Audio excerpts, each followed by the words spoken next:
Actually, we understand that our senior reporter, Aviwe Mtila, is out and about speaking to some of the delegates. And Aviwe, if you can hear us, just, get a reaction from the delegates about how they feel with, conference starting or not starting already at this time.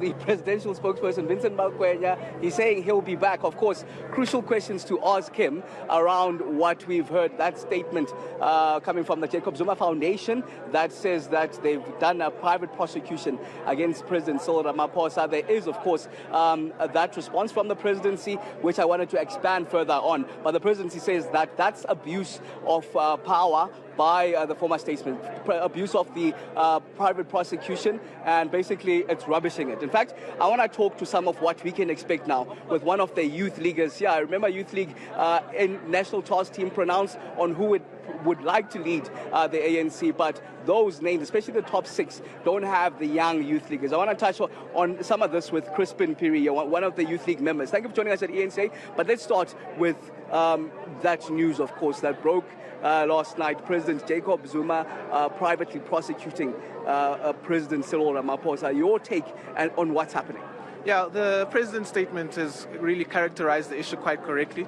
It's a flagrant abuse of process because the NPA has clearly declined to prosecute this particular individual, Advocate Billy Downer. To go and add accessories willy-nilly really speaks to an abuse of process. So I think the president's statement has really summed up the issue quite well.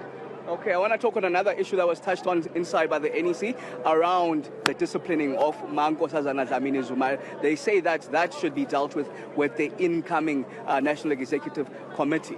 I can't opine on that. That's the decision of the NEC. It is what it is. All right, let's talk about then conference itself. We're here at day one, elective conference of the African National Congress. But the youth doesn't seem to be wanting those names. I know it's a conversation that we've had before, but what are the main reasons behind it? Well, like I said previously, one was quite disappointed by the outcome of the NYTT. The fact that you had even former leaders having to contest, at least in the Youth League process, it was quite bizarre. But nonetheless, we are at conference now. Lobbying is going to take place. And it is in the interest of the ANC that you have a new generation coming to the fore. You have a substantial amount of generational mix in the leadership echelons of the ANC, because ultimately that's what renewal must speak to.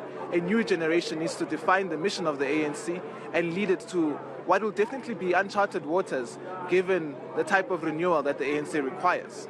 What should this conference tackle? I mean, this is the highest decision-making body of the ANC, the National Elective Conference itself. What should it be focusing on? We're on stage 6 load shedding as we speak. We have a population of 42.7 million people who are youth below the age of 39. That is something that this conference must take into regard. Remember, our population in totality is 60.6 million. But 42.7 of those millions are below the age of 39. So it clearly means that the type of policy considerations we should take into place are policies that are going to ensure that those people are well educated, but also are employable given our very high unemployment rate. Quite correctly, we've also highlighted the issue of Eskom. We really need innovative solutions around Eskom. The revolving doors of CEOs is something that is not a panacea in and of itself. That's my personal opinion.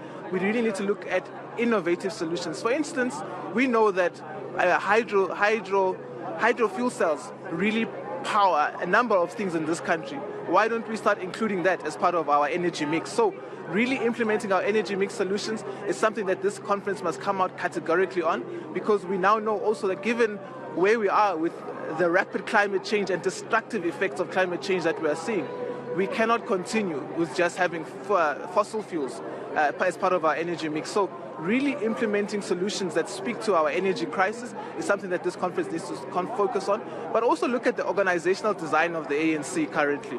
Is it an organization in its current mode that is fit for purpose? We are in a modern society, a number of technological advancements. Should we continue with the outdated systems that we have in place? Are we able to have officials that are able to monitor and implement the resolutions of Congress, as well as ensure that government gives effect to those resolutions? Are we able to ensure that we have an organization that is able to mobilize society, street by street, school by school, corner by corner? Those are the questions that this conference must really interrogate and find solutions to. And I believe that if we are focused, we can find solutions to those issues I've raised. But sadly, Crispin, it seems that the ANC in itself is more focused on the factional fighting, pulling in different directions, judging by what we've seen in the courts or what we saw in Parliament, what we saw even from President Jacob Zuma. It doesn't seem to focus on what needs to be done. That won't bode well going to the 2024 elections. Look, there is contestation. A contestation at some point does take particular characteristics, which may be unpleasant, to be honest, to the naked eye as well. But nonetheless, this is what this conference must address. There are those contradictions that will play themselves out, and this conference will have to iron those out. Some of those are who is best to lead this organization, and that's what this conference is meant to resolve. So we truly believe that what we are seeing now will be addressed. We'll come out of here as a united and stronger ANC ultimately, and there's great potential for that.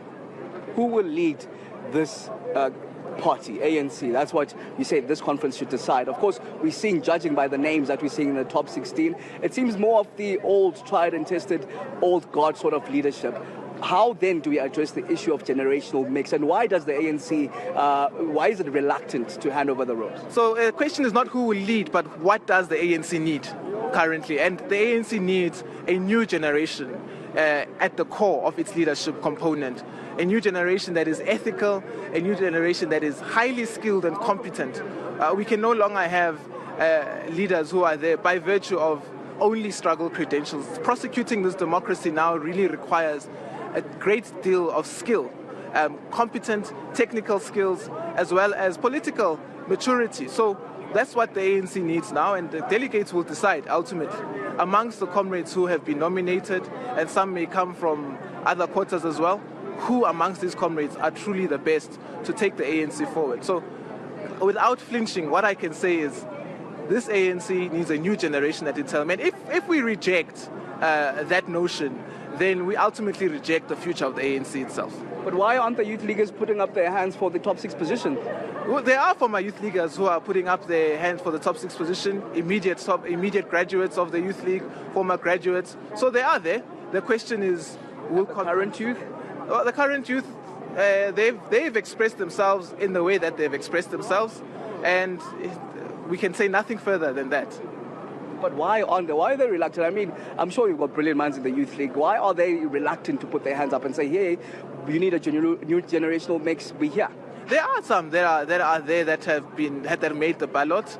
I can think of a couple of names that are truly brilliant, that are the youth of our time. But I think they're not enough, and we hope that conference can still resolve that. All right, thank you very much. Crispin Phiri, one of the youth leaguers, giving us his insight on what should emerge coming out of this conference, the key issues that they should tackle, as of course we now expect it to be underway at 2 p.m., a 5.5-hour delay from the 8:30 that we were initially supposed to touch on. But of course, we were briefed a bit earlier on by the spokesperson outgoing, Pule Mabe, of the African National Congress, telling us just a number of issues. For example, they know when it comes to step aside, that will be deliberated on in the conference. It will decide a way forward, and then it will come out with that outcome. But of course, the issue of former President Jacob Zuma also privately prosecuting President Cyril Ramaphosa, he did mention, Pule Mabe, that the person that will be delivering that political report is the president of the party. So it seems like that private prosecution is not impacting President Cyril Ramaphosa's stand for his presidency and his chance of being re-elected here. But of course, we'll be bringing you the developments as they happen, Rajan, heading to 2 p.m. when the oldest liberation movement in Africa, the African National Congress, is expected to elect its leadership, taking it to the 2024 elections. Thank you very much, Aviwe Mtila. As we continue on the ground here at Nasrec as we are building up towards the start of the ANC's 55th National Conference.